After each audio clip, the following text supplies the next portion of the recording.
ಶ್ರೀ ಗುರುಭ್ಯೋ ನಮಃ. ಸದ್ಗುರು ಶ್ರೀ ಸಾಯಿ ದೇವಾಯ ನಮಃ. ಕನ್ನಡ ನಾಡಿನ ಸಮಸ್ತ ವೀಕ್ಷಕರಿಗೆ ನಮ್ಮ ಈ ಒಂದು ಸನ್ಮಾರ್ಗದರ್ಶನ ಚಾನಲ್ಗೆ ಸ್ವಾಗತ.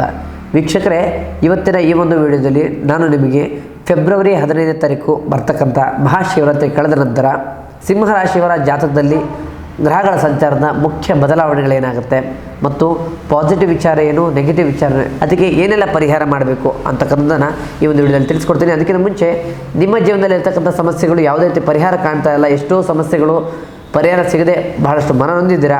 ಹಾಗಿದ್ದರೆ ಸ್ಕ್ರೀನ್ ಮೇಲೆ ಕಾಣ್ತಕ್ಕಂಥ ನಮ್ಮ ನಂಬರ್ಗೆ ಕರೆ ಮಾಡಿ ನಮ್ಮ ಅಪಾಯಿಂಟ್ಮೆಂಟ್ ತೆಗೆದುಕೊಂಡು ನೇರವಾಗಿ ನಮ್ಮನ್ನು ಭೇಟಿಯಾಗಿ ನಿಮ್ಮ ಸಮಸ್ಯೆಯನ್ನು ಪರಿಹರಿಸ್ಕೋಬೋದಾಗುತ್ತೆ. ಮೊದಲಿಗೆ ಗ್ರಹಗಳ ಸಂಚಾರದ ಬಗ್ಗೆ ನೋಡೋದಾದರೆ, ಶನಿಯು ನಿಮ್ಮ ರಾಶಿಯಲ್ಲಿ 7ನೇ ಮನೆಯಲ್ಲಿ ಸಂಚಾರ ಮಾಡ್ತಾ ಇರೋದ್ರಿಂದ ಅದನ್ನು ಸಪ್ತಮ ಶನಿ ಅಂತ ಕೂಡ ನಾವು ಕರಿತೀವಿ.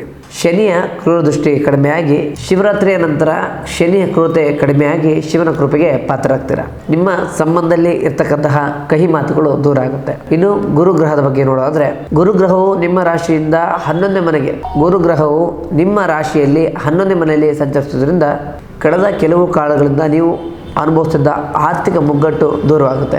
ಅದೇ ರೀತಿಯಾಗಿ ಸಮಾಜದಲ್ಲಿ ನಿಮ್ಮ ಗೌರವ ಮತ್ತು ಪ್ರತಿಷ್ಠೆ ಹೆಚ್ಚಾಗುತ್ತೆ. ಇನ್ನು ರಾಹು ಮತ್ತು ಕೇತುಗಳ ಪ್ರಭಾವ ನೋಡೋದಾದರೆ, 8ನೇ ಮನೆಯಲ್ಲಿ ರಾಹು ಮತ್ತು ಕೇತು ಇರೋದ್ರಿಂದ ಅನಿರೀಕ್ಷಿತ ಧನಲಾಭದ ಜೊತೆಗೆ ಮಾನಸಿಕ ಗೊಂದಲವು ಕೂಡ ಬರ್ತಕ್ಕಂಥ ಸಂಭವ ಇದೆ. 2ನೇ ಮನೆಯಲ್ಲಿ ಕೇತು ಸಂಚಾರ ಮಾಡ್ತಾ ಇರೋದ್ರಿಂದ ನಿಮ್ಮ ಮಾತಿನಲ್ಲಿ ಆಧ್ಯಾತ್ಮಿಕತೆ ಹೆಚ್ಚಾಗುತ್ತೆ. ನೀವು ಆಡ್ತಕ್ಕಂಥ ಪ್ರತಿ ಮಾತು ಇತರರ ಮೇಲೆ ಪ್ರಭಾವ ಬೀರುತ್ತೆ. ಇನ್ನು ವೃತ್ತಿ ಮತ್ತು ಉದ್ಯೋಗದ ಬಗ್ಗೆ ನೋಡೋದಾದರೆ, ಮೊದಲಿಗೆ ಸಕಾರಾತ್ಮಕದ ಬಗ್ಗೆ ನೋಡೋದಾದರೆ, 10ನೇ ಮನೆಯಲ್ಲಿ ಗುರುವಿನ ಶುಭ ದೃಷ್ಟಿ ಇರೋದ್ರಿಂದ ಕೆಲಸದ ಸ್ಥಳದಲ್ಲಿ ಹೆಚ್ಚಿನ ಲಾಭವನ್ನು ನೀವು ನೋಡ್ತೀರಾ. ಸರ್ಕಾರಿ ಕೆಲಸಕ್ಕೆ ಯಾರಾದರೂ ಅಪೇಕ್ಷೆ ಪಡ್ತಾ ಇದ್ದರೆ ಶಿವನ ಕೃಪೆಯಿಂದ ಉತ್ತಮ ಒಂದು ಫಲಿತಾಂಶ ನೋಡ್ಲಿಕ್ಕಿದ್ದೀರಾ. ನೀವು ನಾಯಕತ್ವ ಗುಣವನ್ನು ಹೊಂದಿರೋದ್ರಿಂದ ಸಾರ್ವಜನಿಕವಾಗಿ ಒಂದು ಉತ್ತಮ ಮನ್ನಣೆಯನ್ನು ಪಡಿತೀರಾ. ಇನ್ನು ನಕಾರಾತ್ಮಕ ಅಂಶದ ಬಗ್ಗೆ ನೋಡೋದಾದರೆ, ಸಪ್ತಮ ಶನಿಯ ಪ್ರಭಾವದಿಂದ ಕೆಲಸ ಸ್ಥಳದಲ್ಲಿ ಸಹೋದ್ಯೋಗಿಗಳಿಂದ ಸಣ್ಣ ಪುಟ್ಟ ಗೊಂದಲಗಳು, ಸಣ್ಣ ಪುಟ್ಟ ವಿಚಾರಗಳು ಬರಲಿಕ್ಕಿದೆ. ಅತಿಯಾದ ಆತ್ಮವಿಶ್ವಾಸದಿಂದ ಹಿತಶತ್ರುಗಳ ಒಂದು ಸಂಖ್ಯೆ ಹೆಚ್ಚಾಗಲಿಕ್ಕಿದೆ. ಇನ್ನು ಆರ್ಥಿಕ ಮತ್ತು ವ್ಯವಹಾರದ ಬಗ್ಗೆ ನೋಡೋದಾದರೆ, ಮೊದಲಿಗೆ ಸಕಾರಾತ್ಮಕ ವಿಚಾರವನ್ನು ನೋಡೋದಾದರೆ, ಆರ್ಥಿಕ ಸ್ಥಿತಿ ಮೊದಲಿಗಿಂತ ಭದ್ರವಾಗುತ್ತೆ. ಹಳೆಯ ಹೂಡಿಕೆಗಳು, ಹಳೆಯ ಇನ್ವೆಸ್ಟ್ಮೆಂಟ್ಗಳು ಯಾರಾದರೂ ಮಾಡಿದರೆ ಈಗ ಅದು ಲಾಭ ಕಾಣಲಿಕ್ಕೆ ಬರ್ತಕ್ಕಂಥ ವ್ಯವಸ್ಥೆ ಇದೆ. ವ್ಯವಹಾರದಲ್ಲಿ ಹೊಸ ಒಪ್ಪಂದಗಳು ಕೈಗೂಡುತ್ತೆ. ಇನ್ನು ನಕಾರಾತ್ಮಕ ಅಂಶದ ಬಗ್ಗೆ ನೋಡೋದಾದರೆ, 8ನೇ ಮನೆಯಲ್ಲಿ ಇರ್ತಕ್ಕಂಥ ರಾಹು ಅನಿರೀಕ್ಷಿತ ಖರ್ಚುಗಳನ್ನು, ಅನಿರೀಕ್ಷಿತ ವ್ಯವಹಾರವನ್ನು ಮಾಡಲಿಕ್ಕೆ ಮುಂದಾಗ್ತಾನೆ ಮತ್ತು ನಿಮಗೆ ಗೊತ್ತಿರ್ತಕ್ಕಂಥ ಶತ್ರುಗಳು ಕೂಡ ನಿಮ್ಮ ಜೀವನದಲ್ಲಿ, ನಿಮ್ಮ ಕೆಲಸದಲ್ಲಿ, ವ್ಯವಹಾರದಲ್ಲಿ ಸಣ್ಣ ಪುಟ್ಟ ಹಾನಿಯನ್ನು ಮಾಡಲಿಕ್ಕೆ ಪ್ರಯತ್ನ ಪಡ್ತಿರ್ತಾರೆ. ಹಣಕಾಸಿನ ವಿಚಾರದಲ್ಲಿ, ಹಣಕಾಸಿನ ವಹಿವಾಟಿನಲ್ಲಿ ಯಾರನ್ನೂ ಕೂಡ ಕಣ್ಣು ಮುಚ್ಚಿ ನಂಬೇಡಿ.